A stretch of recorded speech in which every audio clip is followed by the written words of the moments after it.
Oh, what is the upskis, everybody? Welcome back to another episode of the GXGamerCast. We're on episode 157 of my little gaming show, where once a week I just have to talk about video games. Whether they're new video games that I'm playing today, old video games that I grew up with, it doesn't matter.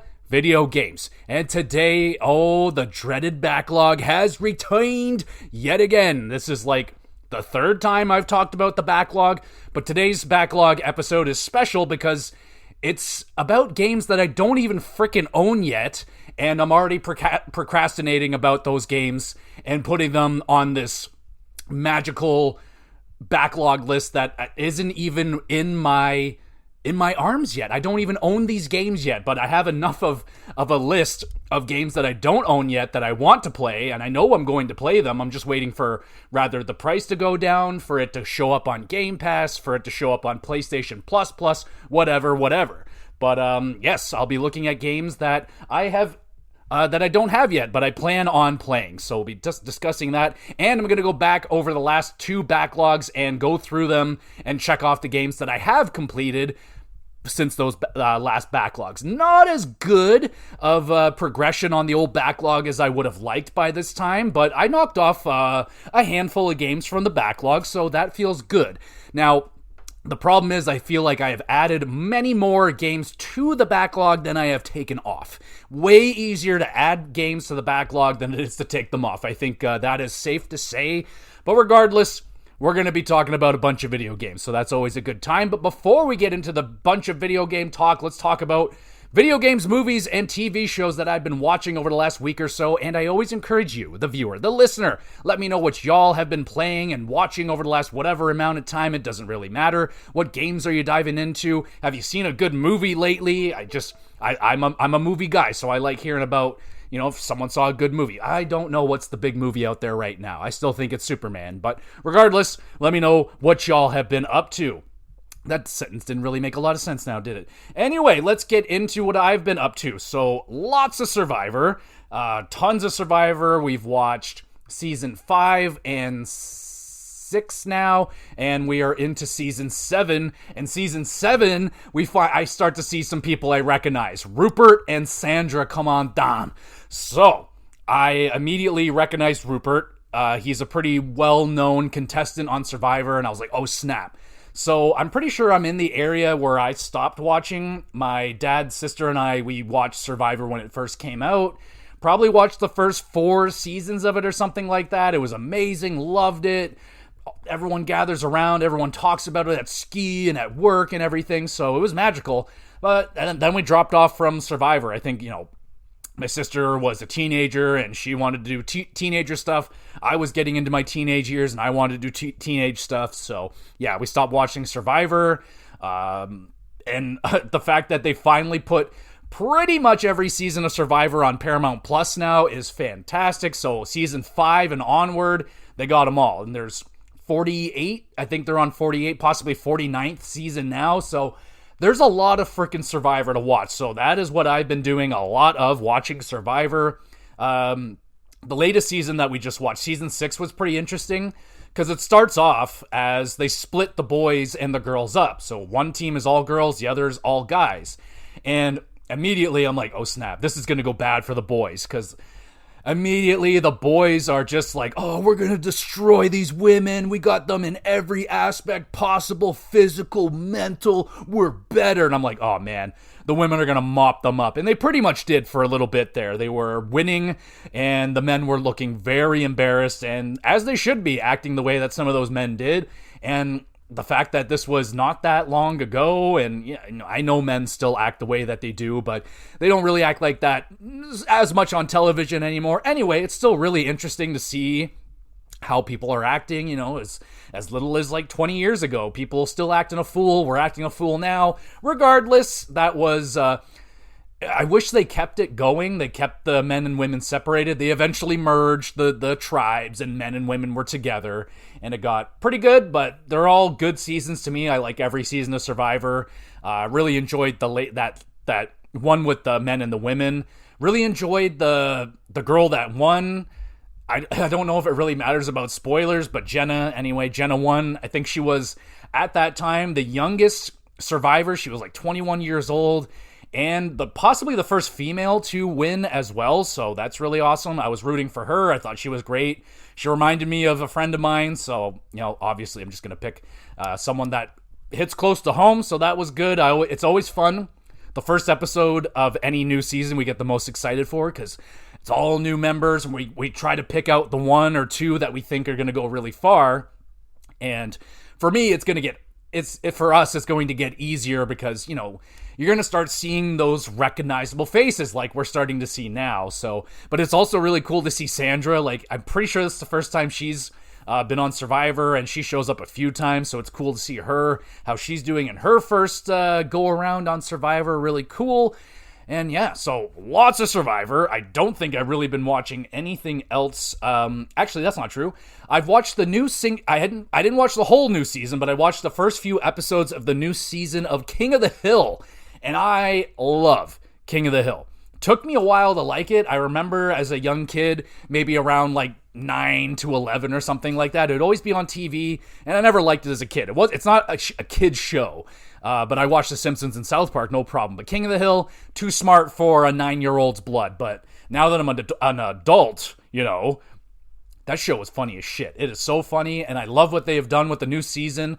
They basically, Hank and Peggy have been living in Saudi Arabia, of all places, for a while, and they finally made their way back to Texas, and everything's changed. And it's basically, the first episode is them just reacting to, like, all the new stuff. They're like, oh, they got this, what the hell is boba? Like, what the hell? All this weird shit, and it's really cool. It's good. I'm not liking Peggy very much. Peggy has always been annoying, but now it seems like they just cranked up that annoyance meter even more on her. Bobby is grown up now. He's like a chef at a sushi fusion restaurant or some shit. It's good, man. Like, I told my wife about it, and she was like, oh, interesting, because she's heard not good things about the newest season of King of the Hill. The only thing I can say about it is that Peggy is annoying, and Dale sounds different. I don't think they changed the voice actor, but regardless, he sounds different. Still acts the same, so that's good. It's good, man. I want to get back into some more episodes of King of the Hill. Freaking love King of the Hill.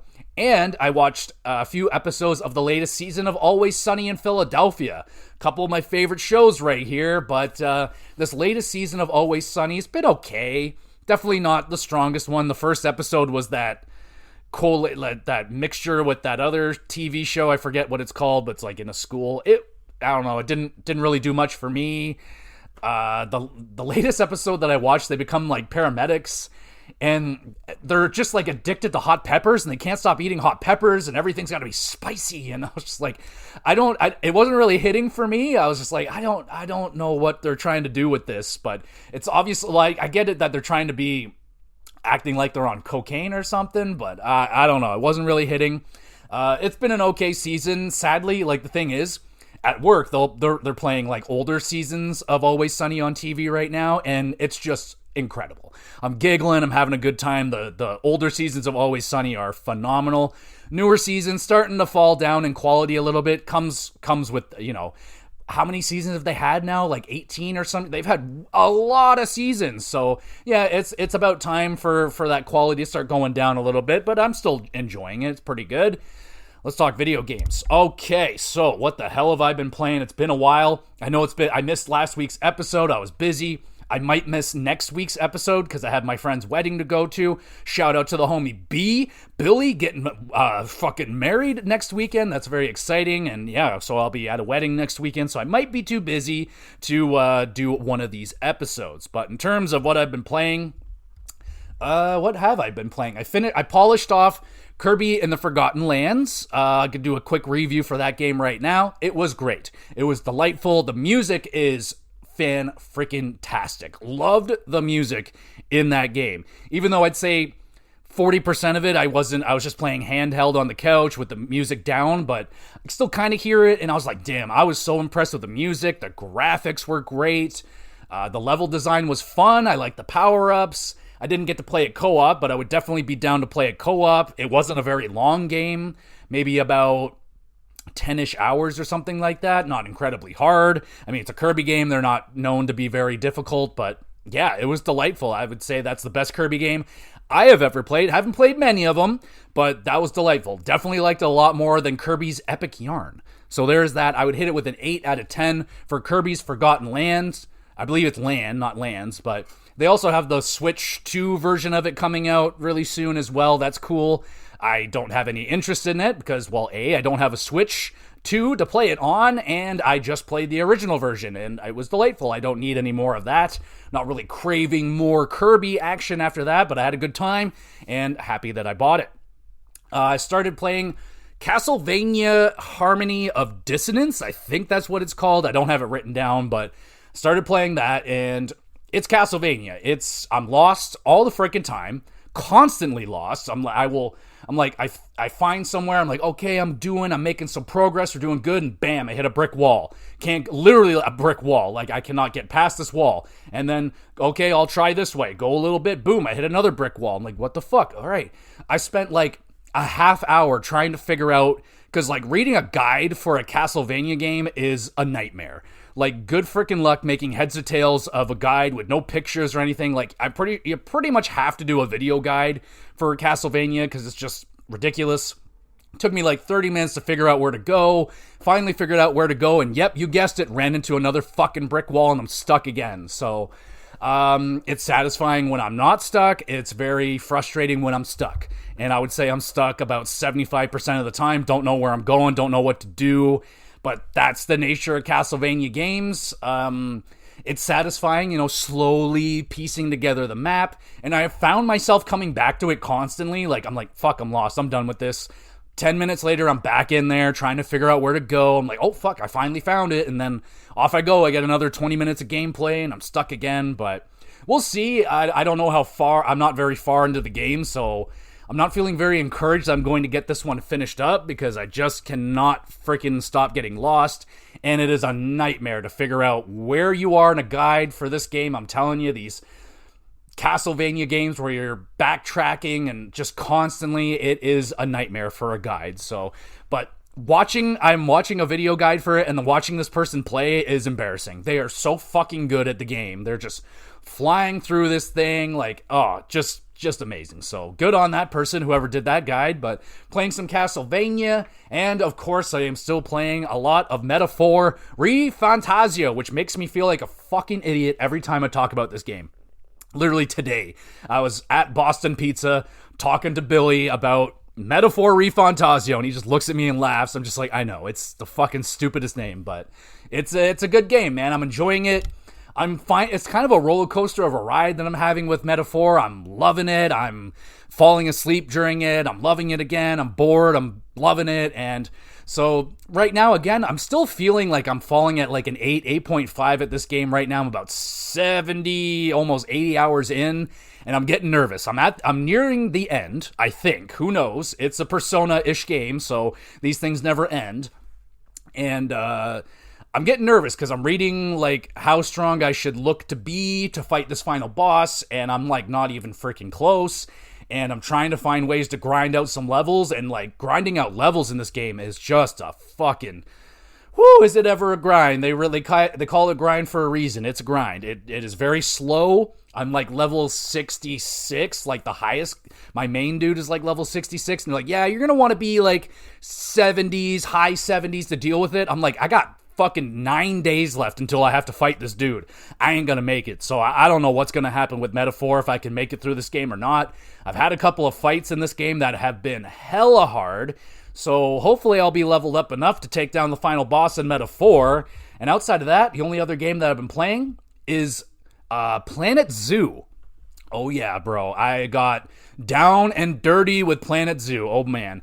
Last time I played Planet Coaster, I think that's what it's called. Planet Coaster. I played that when I was sick I don't think I had COVID, but I was sick anyway. That's all I remember is I was sick. And I just played Planet Coaster from like morning till night. And it was amazing. I had a blast. And not having as much fun with Planet Zoo, mostly because like they don't have the rides and they don't have coasters to build. But I love animals, and I love building habitats for the animals, putting down all these different species of animals, and yeah, it's fun. If you like Planet Coaster, you're gonna get something out of this, more than likely.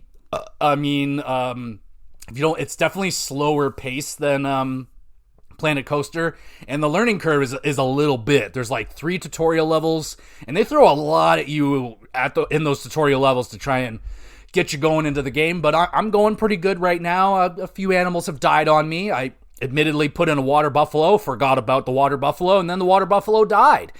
So it's pretty accurate. I mean, if I did in real life forget about a water buffalo, it would more than likely die. So that was very interesting. I had to get that away from the children. The children were freaking out, and it's not a good time. But I'm having a good time playing Planet Zoo. Yeah, so that's all I've been playing and doing for the last, 2 weeks. Let's freaking get to the backlog, talk about this thing again. It just gets bigger and bigger and bigger, but that's a good thing, right? Right?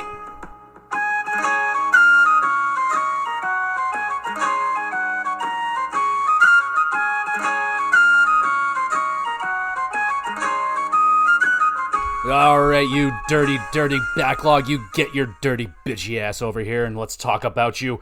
Alright, so as promised, let's go through the old backlogs. I did a couple episodes prior to this one. And let's do a little update. Let's go through those lists, and I'll list off the ones that I have now completed. That's actually not too bad. I've actually done pretty well. So from part 1... Resident Evil 1 is now complete. I finally finished off that game. It was awesome. It was actually better than I thought it was going to be. I was a little bit nervous about the tank controls, but I loved it. I freaking loved Resident Evil 1, the HD remaster. Fantastic. Final Fantasy VIII. I didn't finish it, but I was pretty much done with it. And yeah, I think it qualifies to be crossed off the list. Have no real intentions of finishing off that game. I got stuck, don't know where I am, don't know what to do. So that seems to be a theme of this episode, but it happens, man. It absolutely happens. You get lost, can't figure out where to go, and that's all she wrote. And I wasn't really jiving with Final Fantasy VIII in the first place. It was okay. If I had to score it where I was at, I'd give it like a solid 6.5, 7 out of 10. Like, it was fine. It was okay. It definitely doesn't stack up to Final Fantasy 7 or 9, in my opinion. It's definitely the black sheep of the PS1 trilogy, but it's not a bad game. It's definitely not a bad game. I can't call it that. So it was good enough. I crossed off Journey, which was a really easy one because that game was only like an hour long. So that was a really easy one, and it was fine. I remember being a little bit underwhelmed with it. I was like, yeah, it was a nice experience, but not up to the hype for that fucking game when it came out, man, was ridiculous. Absolutely ridiculous. Still worth a playthrough, absolutely, because it's only an hour. So yeah, absolutely give Journey a shot. I crossed off Super Mario World 2 and loved it. Oh my goodness. Now I know the big knock on that game is Baby Mario's crying, but I played it with the sound off, and it was freaking awesome. I had a blast playing through Super Mario World 2. Bully, we got Bully crossed off the list, and another one that I really enjoyed. Graphically was a little bit rough, but other than that, man, the comedy of that game was great. I love the style. I want a Bully 2. Go check out my Most Wanted Sequels episode from 2 weeks ago, and I discussed what I want in my sequels, and yeah, Bully 2 is absolutely on there, and I just don't know if we're ever going to get it, but I finally did beat and play Bully. Still worth your time, absolutely. If you're looking for a really unique twist on Grand Theft Auto, that formula, it was delightful, man. I really liked it, and I wish it wasn't a series that is more than likely dead, because I would love to see Bully come back. I had GTA 3 on the list, and it is now done. I didn't jive very much with GTA 3. It was fine. I gave it a 6 out of 10. Not scoring it, I'm just scoring it on a scale of, me playing it this year. If I was pretending I'm back in 2001 when it came out, holy crap, the game is unfucking believable. But it doesn't hold up very well today. It's very bare bones. The level design is, a lot of the missions were pretty rough. A lot of it was go here, pick up this, drop off that. And then when it did get crazy, it was so poorly designed that they were not fun at all to play. So I can't really recommend replaying Grand Theft Auto 3. I played the remastered version. And it was graphically a little bit better. Could have been a lot better than what they did with it. It was a lazy remaster, man. I think that's safe to say. They didn't do enough. And I don't think it's definitely not worth your money to go spend on that trilogy because it doesn't look like they put the love in it. But yeah, I would say if you have to play a PS2 Grand Theft Auto game, it seems like San Andreas is the way to go. Now, take that with a grain of salt. I have not played Vice City yet, so there's that. But I would say skip 3 and try Vice City or San Andreas. That seems to be the safer route. I was just curious. Not a lot of people talk about Grand Theft Auto 3 because I think it is kind of a sore spot because it doesn't hold up very well. Yes, it was great for that time. It was a great stepping stone for open world video games and stuff like that, but does it hold up today? Absolutely not. It does not. But I played it this year, and that is something that I did. So that's all the games that I got on the backlog for part 1 that I've completed. Part 2, oh, I got another one. Look at that. I'm crossing off one right now as I speak. Kirby Forgotten Lands. Come on down. Just finished that one off, so that feels good. Bam, cross that one off the list right here, right there. And I just told you my little review on it. Think it's a great game. Definitely worth checking out. What else we got? We got Sifu. I beat Sifu this year? I forget. Anyway, I played it. It was great. It was a great game. Very difficult. I think the way you should play that game, start on the easiest difficulty and work your way up. I started at normal difficulty and just got my ass handed to me. And I think the way to go is, just start on easy, build your way up. The combat is delightful. The art style is awesome. And they're making a movie out of it now, which I'm very excited for because, there are some parts in this game that are very cinematic, very cool, very movie-like. And I'm like, oh yeah, this is the type of thing that would translate to a movie very, very well. And it's being made by the John Wick people. So oh fuck yeah. Oh fuck yeah. That should be awesome. I'm very excited for that movie. I hope it's awesome. But Sifu, the video game, also great. I'm hoping we'll get a Sifu 2. I heard an interview with the developers and it sounds like they're pretty interested in coming back to Sifu. So that's a good sign. So we got that one down. Definitely a great game to check out. Death Stranding, that's a big one right there. I took down Death Stranding and really enjoyed my time there. No, it is not a walking simulator. That is not what the game is. Play the game and find out for yourself. It is not a walking simulator. You're doing much more than walking. You're driving, you're walking, and you're not doing a whole lot of shit, but it is definitely a worthwhile video game. I stayed away from it for a long time as well because I was just like, I don't know if that's the kind of thing. And then I gave my freaking head a shake, and I was like, yo, this is Kojima. I can't let the homie down. I got to play this game, and I did, and it was absolutely worth it. Really enjoyed Death Stranding. And finally, crossed off Metroid Prime. Boom, the first game. And I do, in fact, own all of the Metroid Prime games. I own 1, 2, and 3. I have one, I have one on Switch. I have 1 and 2 on GameCube for some reason. Never owned a GameCube, but I saw them out in the wild for a really good price. I think they were like $20-25 or something, which, I was like, yeah, I gotta buy that. So thankfully I did. One thing that I'm really jealous, the homie Billy has this, but does anyone remember the Metroid Prime trilogy on the Nintendo Wii? Now, is that one I ever wanted? I'll put that on this list. Why not? The Metroid trilogy, man, that is, I cannot believe I didn't pull the trigger on that back in the day when that came out because, I really enjoyed Metroid Prime 3 Corruption with the wiggle mechanics. I know people don't like them, but I thought they did a pretty good job in Metroid Prime. I thought they worked out pretty well. They weren't super gimmicky. But, the fact that they added the Wii controls to 1 and 2 is pretty awesome. And the fact that they haven't really re-released those ones is interesting to me. And I remember, I used to see that Metroid Prime trilogy all the time and then gone. I have never seen one again, and I'll probably never see one again because they're so hard to get. Happy at least someone I know has one. I think Billy still has it. I hope he does. But, that's a hell of a find right there. And, got Metroid Prime off. Now, Metroid Prime, it was a good time. I had a good time with Metroid Prime. There was definitely some parts of the level design I did not really love. The first-person platforming is never really a great thing, and I didn't like it at all really in Metroid Prime, but the shooting was good, some of the puzzles were fun.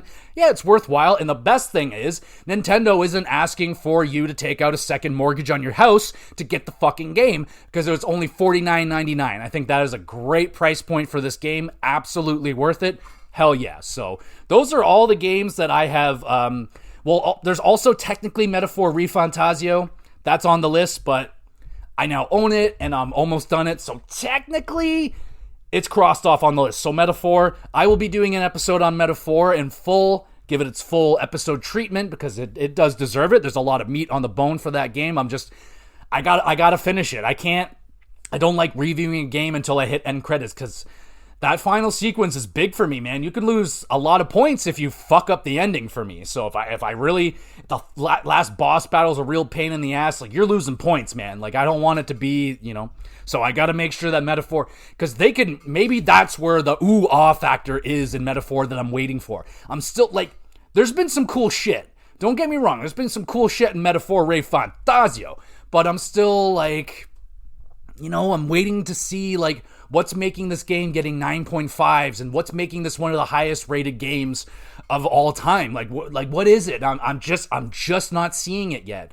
Now, I don't know if that's because I've played too many Atlas games recently. I played like 3 Persona games in the last 2 years, so maybe I'm a little burnt out, but I don't know. I'm still loving Metaphor ReFantazio, so I don't know.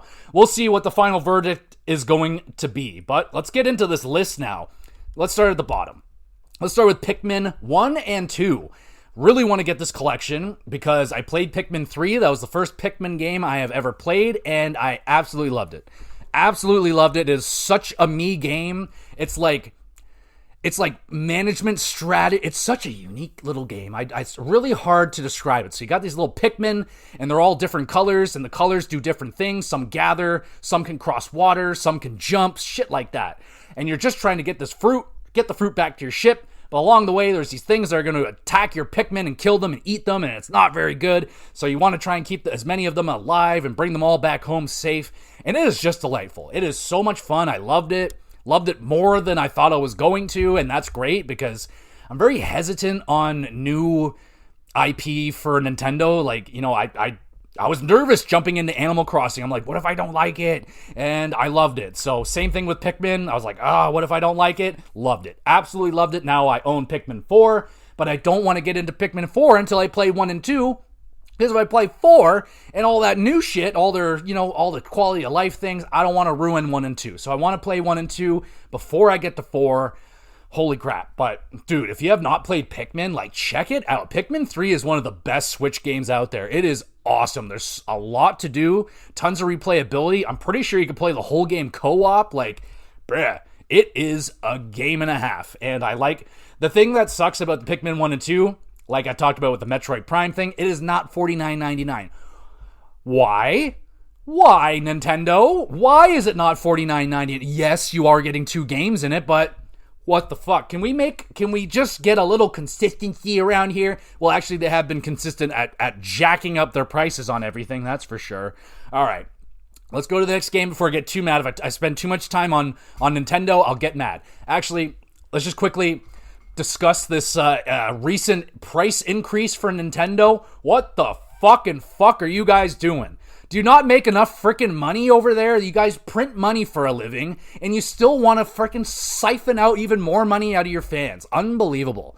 Like, the fact that you released the Switch 2 at that price point, and then you're going to jack up the Switch 1 price point because they're like, oh, well, if you don't want to buy the Switch 2, buy the Switch 1. Oh, it's also getting an increase in price. Like, oh my God, man. Increase all the price of the games. Like, brutal. This is brutal. This is, PlayStation, you did it too. They also just increased their prices as well. Another $50 on all their consoles. Like, what the fuck is going on? This is so backwards to me. I grew up in the generation of, as the console generation goes along, we get cheaper consoles, slimmer consoles, better consoles for better prices. Now, we're getting better consoles, I guess, or equally the same consoles for more money? What's up with that? I don't get that, man. I don't like it. I don't like where we're going with this. So this is going to lead into a bad recession. Companies are asking for too much money, and eventually people are going to stop paying, I hope, And, well, then bad things are going to happen. That's when we're going to get the recessions and it's going to be bad. But eventually, maybe we'll get back to a regular price point for video games because right now it's getting ridiculous. All right, let's get back to the list. Kingdom Come Deliverance 2. And I can't put Kingdom Deliverance 1 on this particular list because I actually own it. I own the first one, haven't played it yet, so it's on the backlog, but it's not on this backlog. You know what I'm saying? Okay, but Kingdom Come Deliverance 2, I have much more interest in. I want to play the original one first, just to see if I am interested enough to go on and try and get Kingdom Come Deliverance 2, because I hear great things about it. I believe it came out this year. If it came out 2025, 2024, regardless, very new. And just hearing amazing things about it, it's just a time-consuming game. A lot of, professional game reviewers don't have the time to put into a Kingdom Come Deliverance and really get everything out of it. Sounds like a me kind of game, or it sounds like a very not me kind of game. So I'm going to have to figure it out and plop my ass down, give these games a shot. If you have any...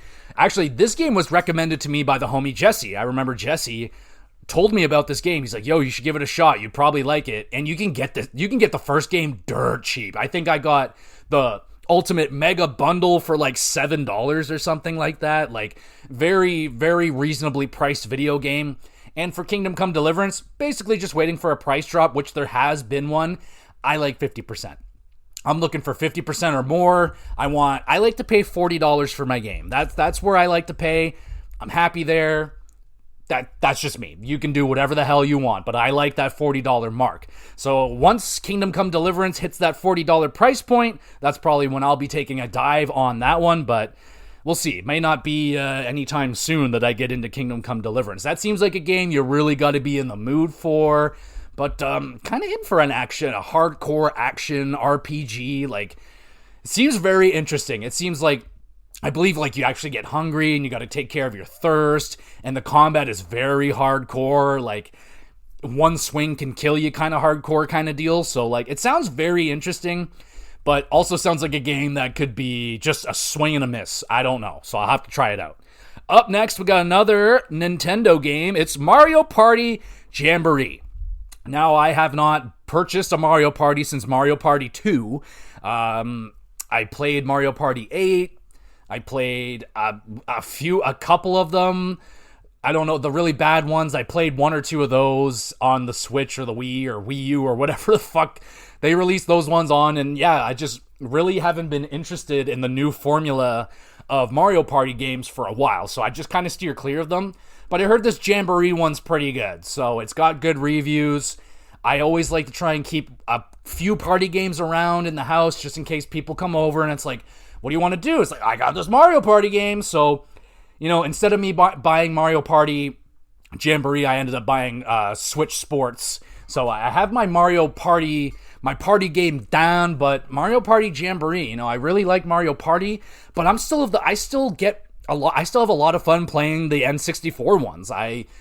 That's just me, though. I haven't touched a new Mario Party in a while, so I don't even know what they're doing with those games anymore. If it's back to the old-style boards and mini-games, or is everybody still in the cart together, and it's just random luck to win, and, like, I don't want that shit.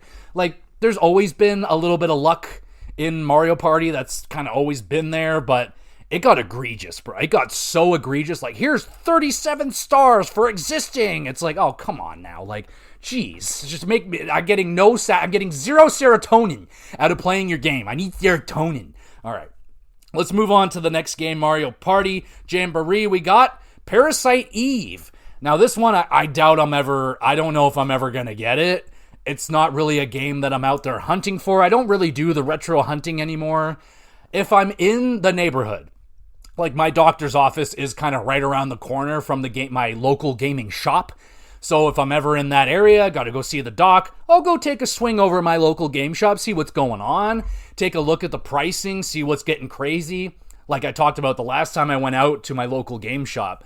I found a copy of Silent Hill 2 on the PlayStation 2 Black Label. It was like $370. I was like, jeez, that is ridiculous. And apparently that's a pretty good deal, but like no way in hell am I paying that much money for a freaking video game. Not this guy. Like it's got to come with something, and no. but just like I like to get a gauge on the market every now and again. It seems like PS2 is bumping right now, man. There's a lot of games on PS2 that seem like they're asking for a lot of money or no money, you know? Like I pick up the fucking $300 Silent Hill game. And I'm like, ooh, they got The Sims busting out. And they're like, oh, $11. I'm like, well, that's reasonable. That's downright reasonable. I would like that. The only reason I was looking at a Sims busting out, I own a copy of it, but I don't have a case for it anymore. And I love that game. And I think that game deserves to have a case and a rightful spot on my shelf. So I'd like to replace that. Anyway, just a little story on game hunting right there. But with Parasite Eve, I've never seen it out in the wild before. I don't even know if it's like one of those. I feel like it's one of those really expensive PS1 titles as well. Probably really hard to find, and when you do find it, you're going to pay a pretty penny for it, and I'm not the pay a pretty penny kind of guy. You know what I'm saying? I'm the I'll pay half price for it kind of guy. So I doubt I'm ever going to come across that unless I get very, very, very lucky.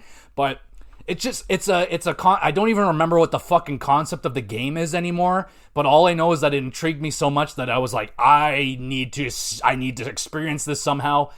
And more than likely, I'm just going to have to experience it through YouTube or something, or maybe if we get lucky enough, they'll remake it. We are in the generation of remakes and remasters where seemingly everything is getting a remake, remaster, so why not Parasite Eve? I feel like there's a lot of untapped potential in remakes in the PS1 library, you know what I'm saying? Tons of excellent RPGs.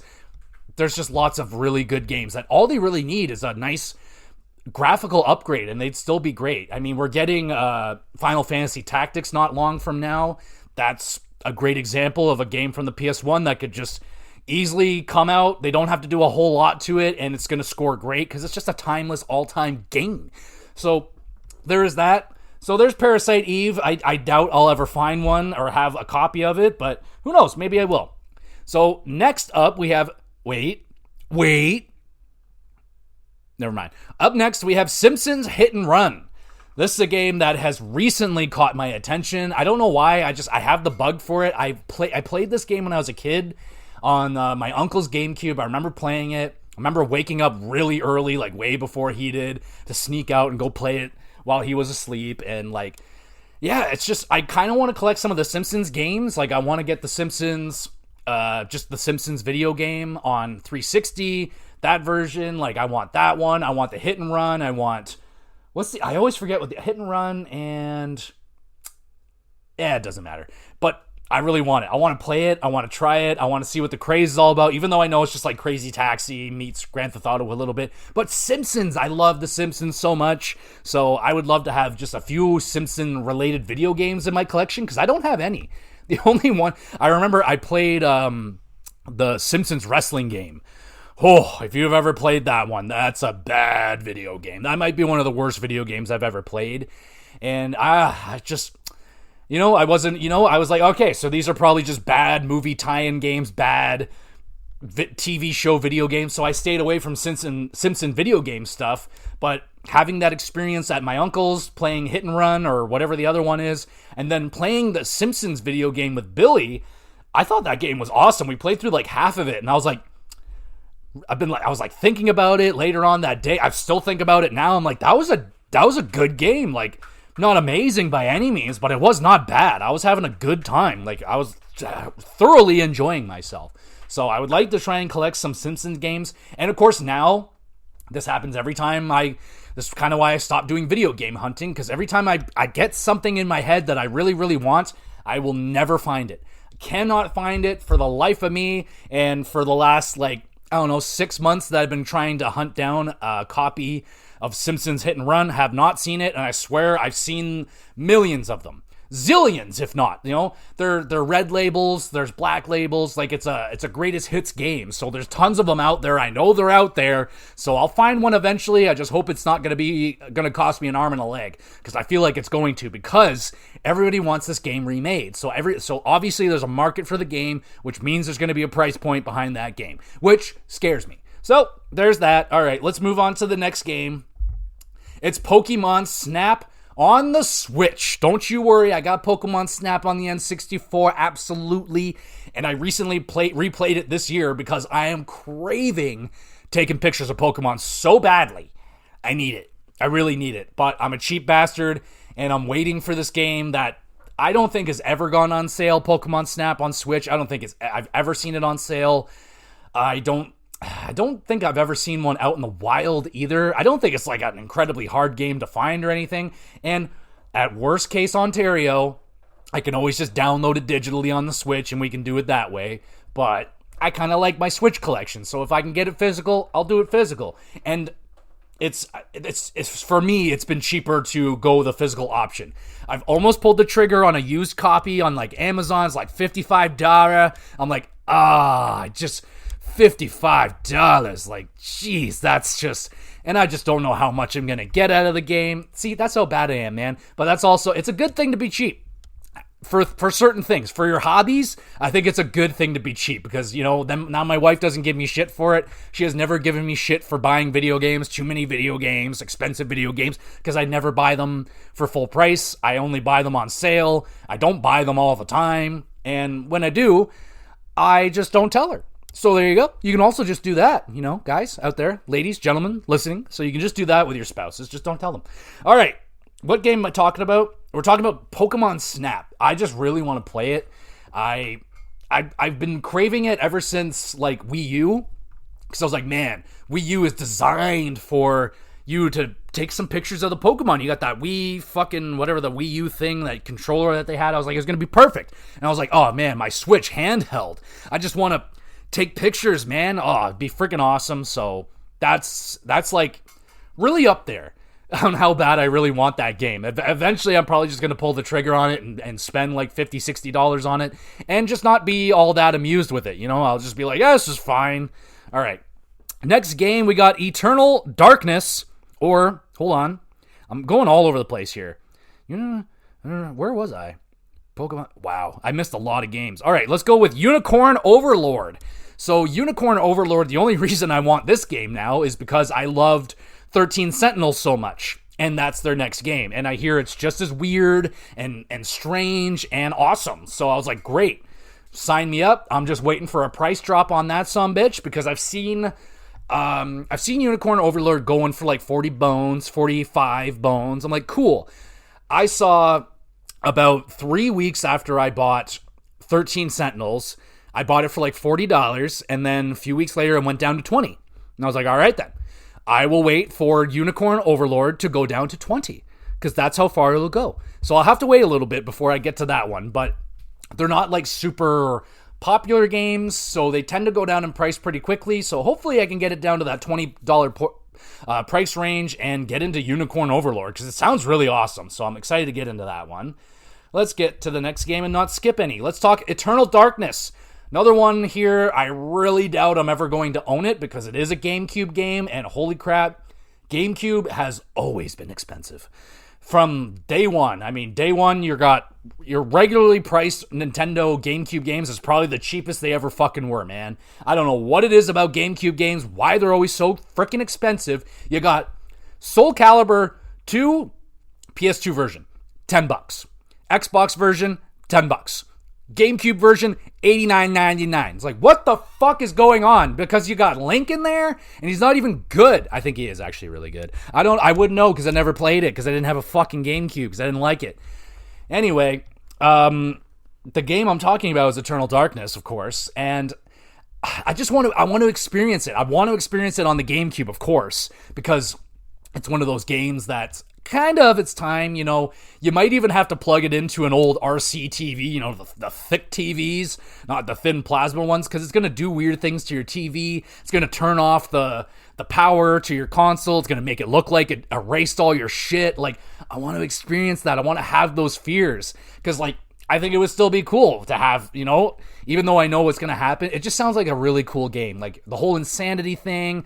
I know that Amnesia's kind of played along with that, which was really cool in Amnesia as well, but I like it, man. It sounds like a really cool game with some really interesting twists and turns, and it's one of those games, those risky games that Nintendo took a fucking risk on for once, and it was awesome, and then they just forgot about it. Like, oh, we'll just never talk about Eternal Darkness ever again. But I'm wondering if that's one of those games that just kind of is a GameCube game, because it's like, how do you, like, kind of think of it like from Metal Gear Solid 1?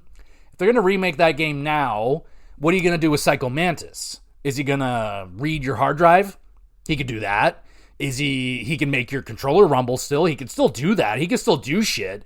It's just, you can't do the same thing that they did back then. I mean, you could, but still. It doesn't really matter. I think Eternal Darkness is really cool, and I don't think doesn't look like they're going to do anything with it. So it seems like it's going to be one of those things you're going to just have to find a GameCube, find a copy of Eternal Darkness, and play it the old-fashioned way. But I highly doubt I'll do it, but I really want it. So if I see it out there in the wild one day, happen to be a reasonable price under $40, buddy, I'm buying it. And I'm going to hook up my Wii, because that's my GameCube. That's what I got. All right, next game on the list is Dragon's Dogma 2, which I actually almost bought.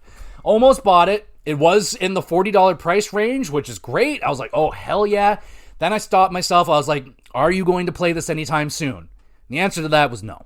So I was like, all right, well, now that we know it's down at the $40 price range, we can get it there. That's great. So probably Black Friday, Boxing Day sale, I'll probably pick up Dragon's Dogma 2. Just looks really cool. But very similar to Kingdom Come Deliverance, I still want to play Dragon's Dogma 1. I have it. It's downloaded. It's on my PlayStation right now. And it's been there for like 2 years. And I'm like, I'll get to you at some point. But I had to play Kingdoms of Amalur first, which is another game that I knocked off the backlog. Why don't you? So with Dragon's Dogma, just sounded cool. I was interested in the first Dragon's Dogma. I'm like, that sounds awesome. The combat, you're jumping on enemies and shit. You're these big creatures. You got a squad with you. I love that. I love bringing a squad with me. And I like that they're using like the gamer tags in your friends list. So like people on your friends list are the people that are in your group. So it's like, oh, that's cool. I like that. Just seems like a really good game. The scores were really, really strong for Dragon's Dogma 2. I think it was like an 88 on Metacritic. I'm like, oh, fuck yeah. That seems great. Seems like my kind of game. So it's on the list and I want it. So I'll buy it at some point here soon for 40 some odd dollars. All right, up next is Paper Mario Thousand Year Door.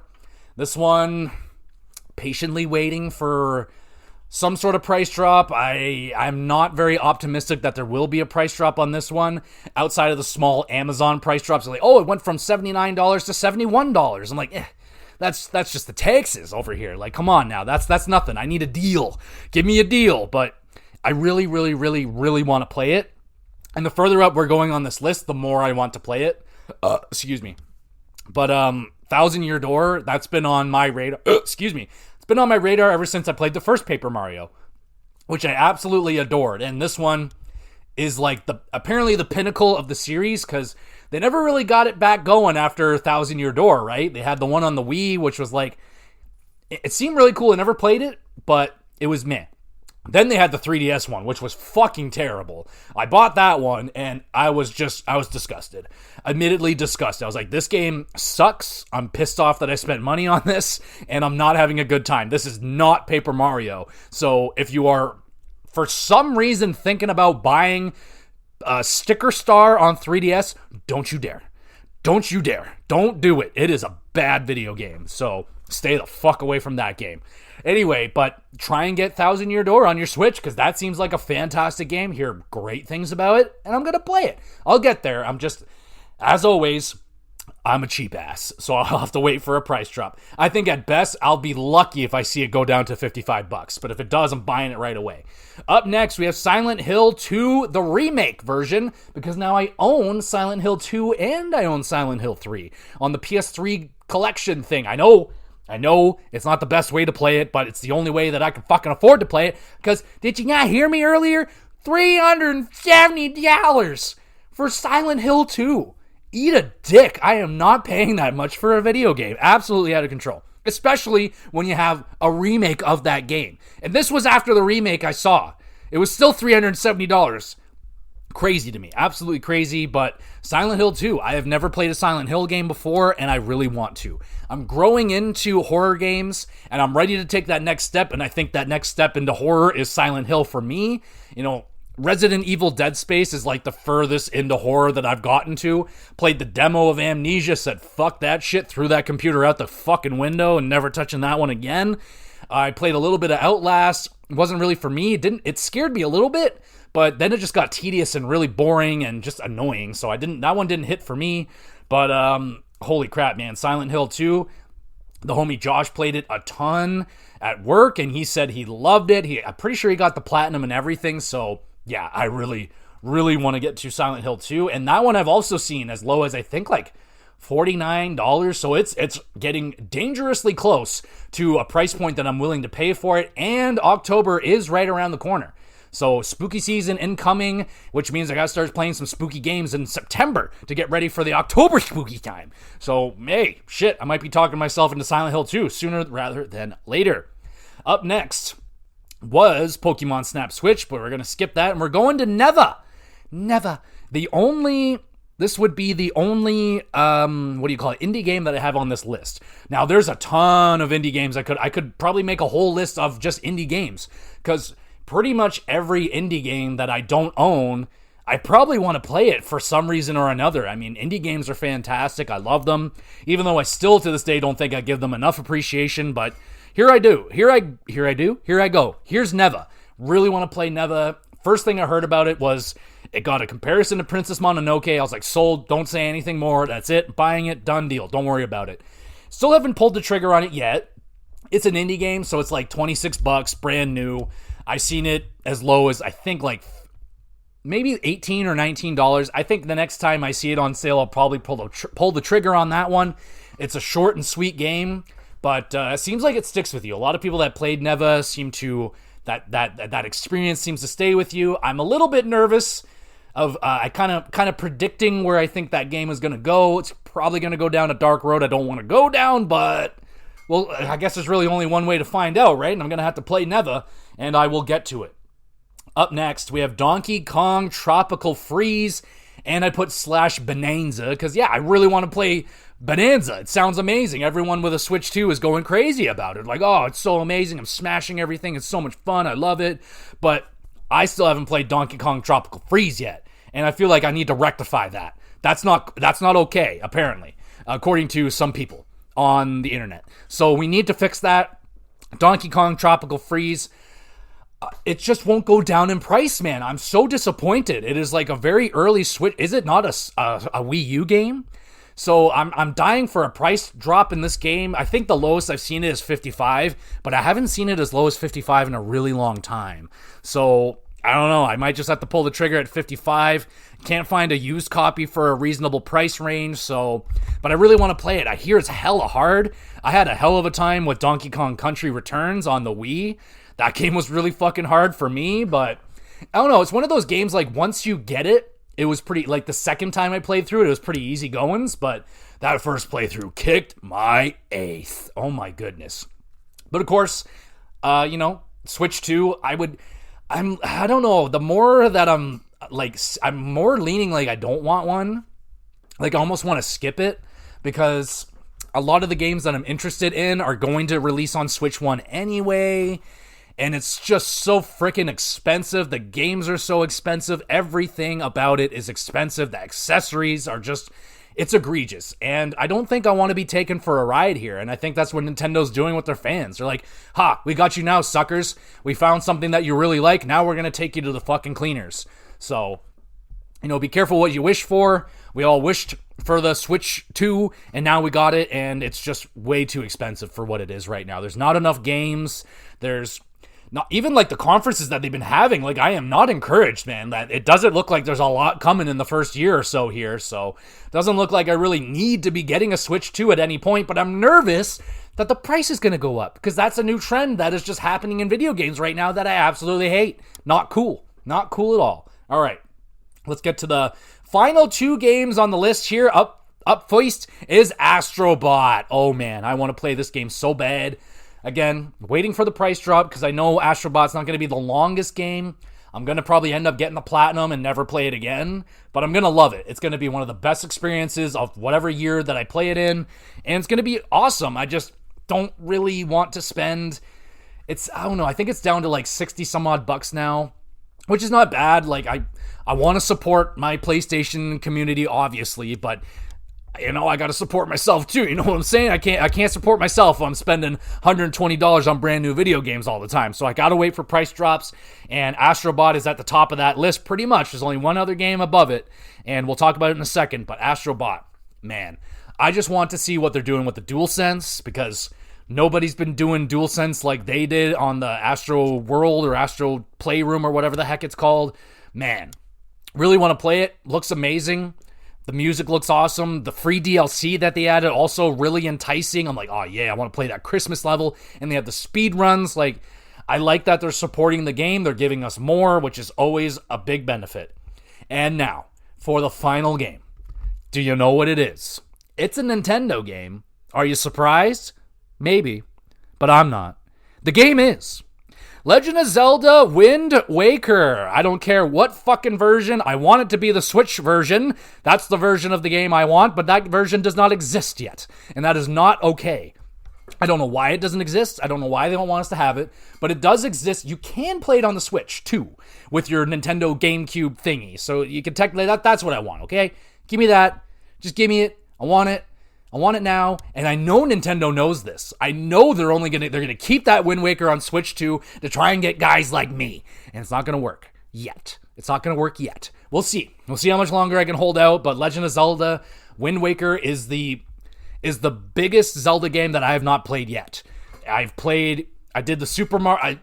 I'm not counting Nintendo. I'm not gonna play those. I'm not gonna do it. But I played the Super Nintendo one. Loved it.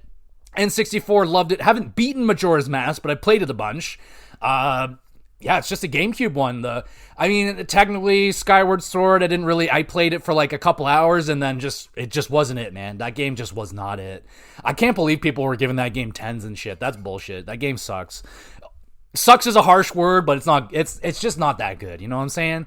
But I really want to see what the hype is with Wind Waker. I want to get that into that art style. I want to see this fucking...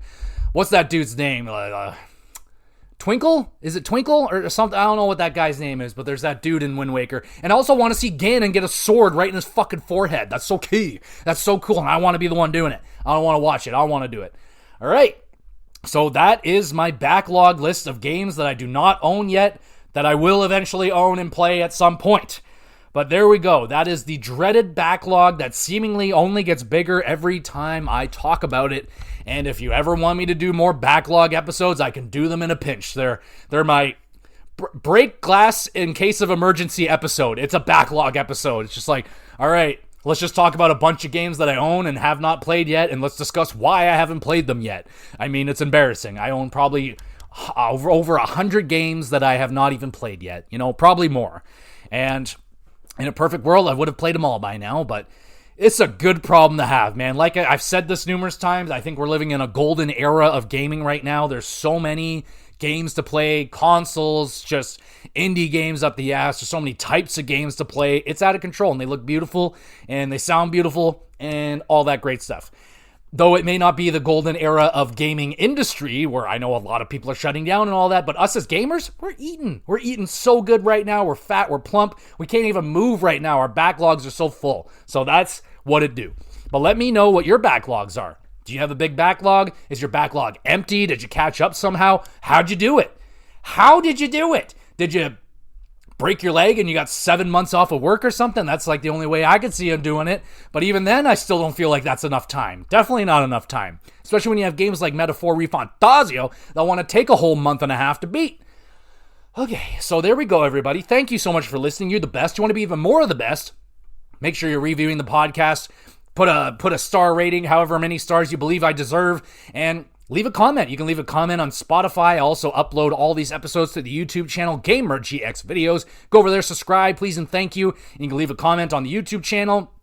Anything about wrestling, video games, or hockey. Those are the things that I'm into, so I can answer questions about that. But you can try other questions. I'll try my best. Don't ask me about inflation or religion or government, because that's just a nah from me, dog. I don't do that shit. So just stay away from that. Other than that, you're still awesome for listening to this podcast, especially you made it all the way to this point. That's amazing of you. And in terms of what else we want to do with the podcast, like I said, it's going to be a bit of a rocky week. Got a big wedding to go to this weekend, so maybe not going to be an episode.